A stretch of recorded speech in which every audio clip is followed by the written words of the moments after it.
Bilis. Ang nangyayari sa government ngayon. Period. Alright. That's it. Period. That's the topic. Yun na talaga yun. Just everything. The whole circus. Diba?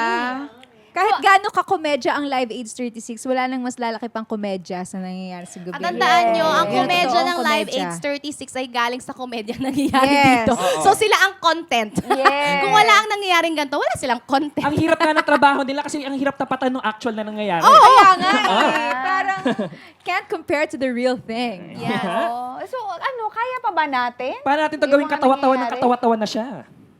Sa lahat ng nangyayari sa Senate, sa showbiz, and everything in our lives, kaya pa ba? Parang wala tayong choice, kundi kayanin na lang. Oh, diba? Kasi sila kinakaya naman nila. Oo, kinakaya nila tayo. Kinakaya nila tayo. Diba? Grabe sila. Andun sila, di ba? Diba? Kinakaya-kaya nyo Oh, na kami. sila nga, di sila cryptic post, naka-FB live sila. Oo nga, walang pa blind item, diretsuhan. Diretsuhan. Sigawan sila doon. Truly. Yan. Pero ayun na nga.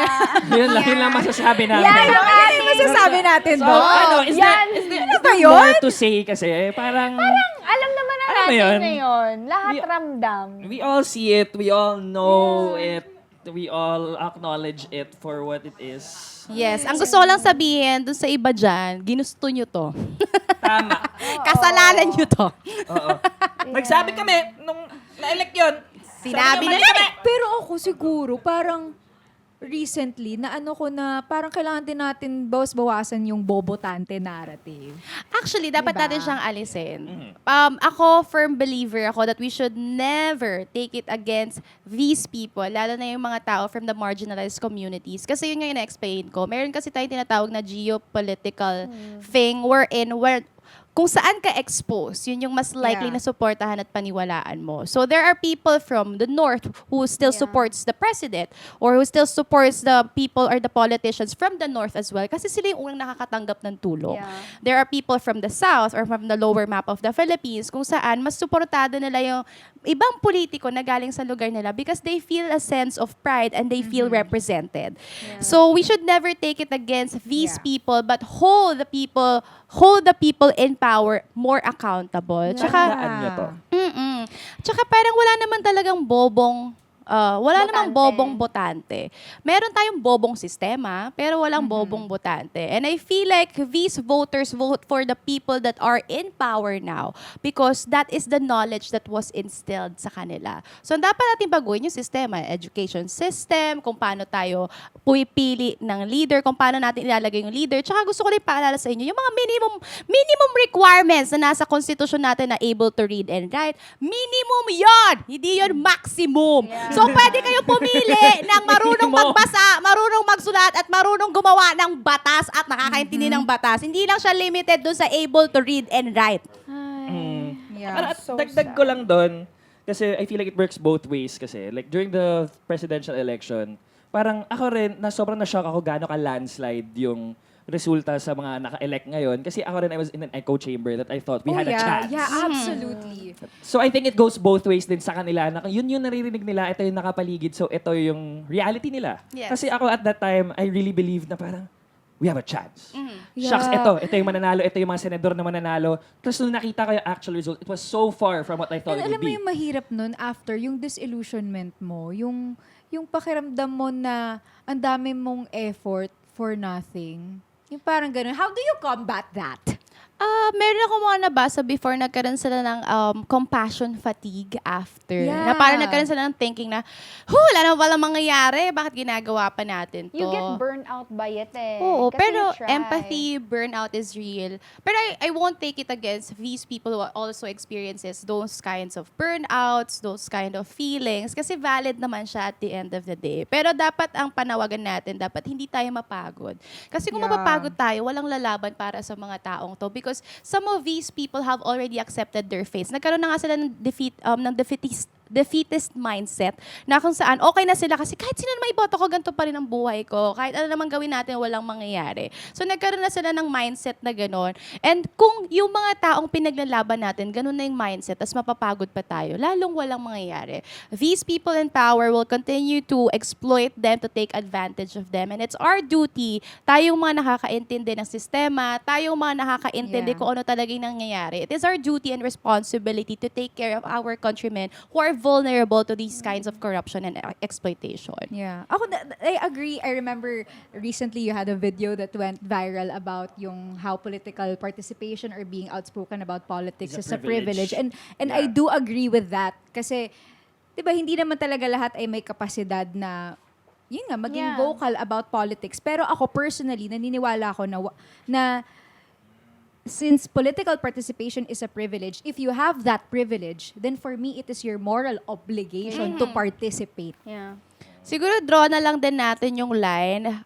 Those only apply to people na walang pribilehiyo, walang safety net. But if you have the understanding, if you have the education, you have the privilege, use it. And if you use it to make divide, lalong pagwatak-watakin yung bansa, and to attack people who only want good governance and who only want our country to be better, time to recheck yourself. Nasaan Yeah. ba ang paninindigan mo? Ang paninindigan mo ba ay nasa bansa o nasa isang politiko? Kasi again, ang usapin ay hindi kung sino ang dapat iboto ng mga Pilipino o kung bakit yan ang binoboto nila. Ang usapin is that whoever is in power, dapat i-hold natin siya accountable regardless of their color. Yes. Kaya ang Tama na tanong- yung celebrity politics. Oo. Ganun naman talaga dito, kaya nga nananalo yung celebrity. Tsaka ang awayin nyo, yung politiko, wag nyo awayin yung mga tao. Yun nga eh. Totoo! Kasi yung sistema that they built up is yung pagwatak-watakin tayo. Gusto nila yan na nag-aaway-away tayo. Part yan ng machinery na Oo, ginagamit parang nila. binibilang yan. Kanya-kanya tinang voting. Gano'n. Wag nyo awayin yung tao kasi same like you, may paniniwala din yan, may mindset din yan. Ang awayin nyo yung mga politiko kasi sila yung nakaupo. True. Kaya ang tanong natin sa Filipinos, Kaya pa ba, te? Kaya! Kaya! Kakayanin! sabay-sabay kakayanin. 1, 2, 3. Kakayanin! And oh, the people have spoken. Yes! Segue na doon. Ayan na nga, the people have spoken. I-plug nyo naman. Yes, ito mga kapuso, the people have spoken every Saturday. Kasama ko dyan, nag-iisang Jusa. Hello po. Yes, kasama niyo po ako as Celebrity Peep. Ako po si Baus Rufo, si Janina Chan, and si Team Yap. Siyempre, kasama po namin ang main host ng The People Have Spoken. Andyan si Sean Lucas and Miss Heart Evangelista. Yes! Enjoy yan guys, promise. Kaya manood kayo, please. I-guess Yes. nyo naman kami doon. Baka manalo kayo. Baka naman Oo. triggered fa Kasi, mo. 6:15 p.m. 6:15 p.m. every Saturday. Guys, so manood kayo. We're live streaming it also, but please watch on your TVs Yes, as well. The People Have Spoken every Saturday, 6:15 p.m. Pero pag gines nyo kami, tama na yung topic na yung who pays on the first date, ha? Oo. Gasgas na Grabe. yan sa triggered. Tama na. Grabe. I've spoken about it like Utang 5 na times. loob. 5 times, Di ba hanggang ngayon, wala pa rin? 5 times, but each time it was the wrong answer. At syempre, ayan, may takeaway tayo dito. May take out ka? Gutom na. pahingi. Take away. Ano, what's your takeaway? Teka, bago lang nila. Ano to? Sa mga masyado namang dinidibdib ang stressful Ang tanong natin kay Cheska, paligid. Kaya pa ba, te? Take away. Para May sa take mental away health, daw para tayo. sa Tayo ang nagbibigay ng value sa mga tao sa buhay natin. So sa kay Brandon, ang issue nun is how we value mga itsura, yung appearances. Sa usapin kay Miss Hart kanina, how we value people and finances. And sa last na usapin natin, how we value people when it comes to loyalty. Or the value that they give in our lives sa friendship. So, value, value, value. Ako, ang takeaway ko dito is chicken sandwich. know that communication is key. Na makipagdebate tayo, makipag-communicate tayo. Malay mo, meron kang matutunan from the other side. Ma-examine mo din yung sarili mo sa mga paniniwala mo, 'di ba? So, ayun. Ako, takeaway ko para kakayanin ng mental health ng mga tao, para kakayanin ng tao, isa lang eh. I mean, ako kay kay Lord ko lang talaga sinusurrender whenever I'm facing something or parang seeing things, negative things going around. Parang, Lord, I surrender everything to you and I have faith in you. Kahit as small as